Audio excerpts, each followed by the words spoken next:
Oi, prof. Eu sou a Maria Eduarda Franco, de Oliveira Blue, do segundo ano de manutenção e suporte informática. Eu vou apresentar essa avaliação junto com o André Luiz e eu vou falar sobre cabos e conexões SATAs e os sockets. Eu vou começar falando sobre cabos, conexões SATAs e os sockets. Tá, o que é esses cabos e essas conexões SATAs? Quando eles surgiram? Para que eles surgiram? Quem criou eles? E se teve evoluções, né?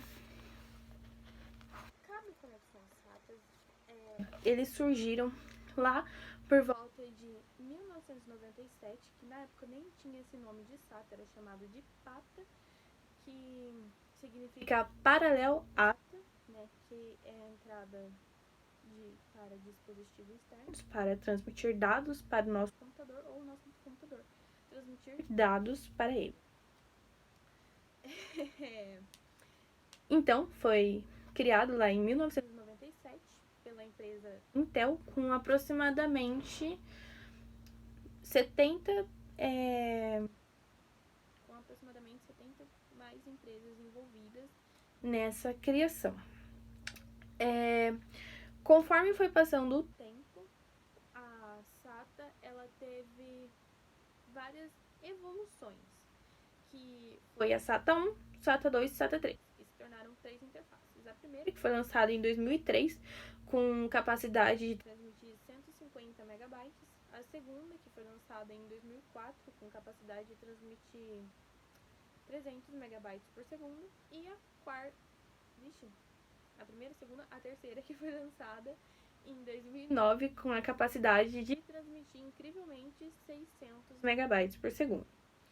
Quando foi fabricado essa entrada, ela teve a intenção, o objetivo de ser usada como uma ponte entre dispositivos internos para ter acesso ao nosso computador, para a gente conseguir transferir dados tanto do dispositivo externo, que está sendo ligado ao nosso computador pela entrada SATA, tanto como no nosso computador transferir dados para esse dispositivo externo. Quando foi tendo evolução, foi evoluindo a entrada SATA, eles decidiram aplicar nela um sistema operacional com 4 tecnologias diferentes. A primeira, a MQQ, a segunda, a Link Power, a terceira, Spin Up e a quarta, a Hot Plug. A primeira, que é a MQQ, ela tem o objetivo de fazer com que o próprio HD da entrada possa organizar a maneira que ele quer fazer as leituras e as gravações dos dados que são transmitidos para ele. A segunda, que é a Link Power, ela tem ali como objetivo, a sua responsabilidade é fazer com que o nosso HD diminua a quantidade de energia que ele gaste. Ele faz com que a quantidade de energia que o HD gaste seja menor. A Spin Up, ela já é muito eficaz porque ela permite que o nosso HD possa fazer várias atividades ao mesmo tempo, ou seja, e sem travar, ou seja, ela tá aí para fazer com que o nosso HD fique mais rápido. E a última, que é a Hot Plug, que ela tá aí simplesmente para permitir essa transferência de dados. Ela é aquela parte onde a gente encaixa o dispositivo externo no nosso computador. Ela faz a ponte aonde os dados em massa podem ser transferidos para o nosso computador. Agora, que eu acho que deu para entender mais ou menos o que é a entrada SATA, quando que ela foi criada, por quem também. Ah, espera, tem mais uma coisa para falar. Quando ela foi criada, lá em 1997, tinha uma outra entrada também, que era a IDE. Na época, como eu disse, ela era chamada de PATA, que,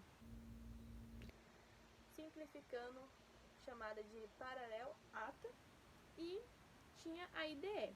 Elas eram duas entradas, só que com a sua diferença de tipo, a entrada SATA, ela transmitia os seus dados um atrás do outro, ou seja, tipo assim, quando um estava sendo transmitido, logo em seguida o outro também era transmitido. Já a entrada IDE, ela já transmitia um ao lado do outro. É isso. Agora eu vou falar sobre isso aqui. Os soquetes é um assunto menor de se falar, então vai ser mais tranquilo. O soquete nada mais é do que uma parte que é soldada na placa-mãe, onde a gente encaixa o nosso processador. Para cada soquete tem um certo tipo específico de processador. Então, assim, o soquete é isso. E eu trouxe alguns soquetes aqui para citar, porque, bom, é um assunto muito curto, então eu decidi trazer alguns exemplos aqui para poder citar. Eu vou citar alguns da Intel aqui. A gente tem o Intel Core, que é um soquete, o i5, o i3, o i5 e o i7, o Intel, o Peto. A gente também tem o Dual Core e o Intel Xorn. Também tem o Intel, que é de outra série, ainda tem um outro soquete que continua sendo da Intel, só que de outra série de soquetes, que é a série LGA 136/6/B, que tem o Intel Core, o i7, o Extreme, o Edition Intel e o Xenon. Eu acho que sobre o assunto, o que eu tinha pra falar, eu consegui falar. Então, é isso, prof. Muito obrigada pelo um pouquinho do seu tempo.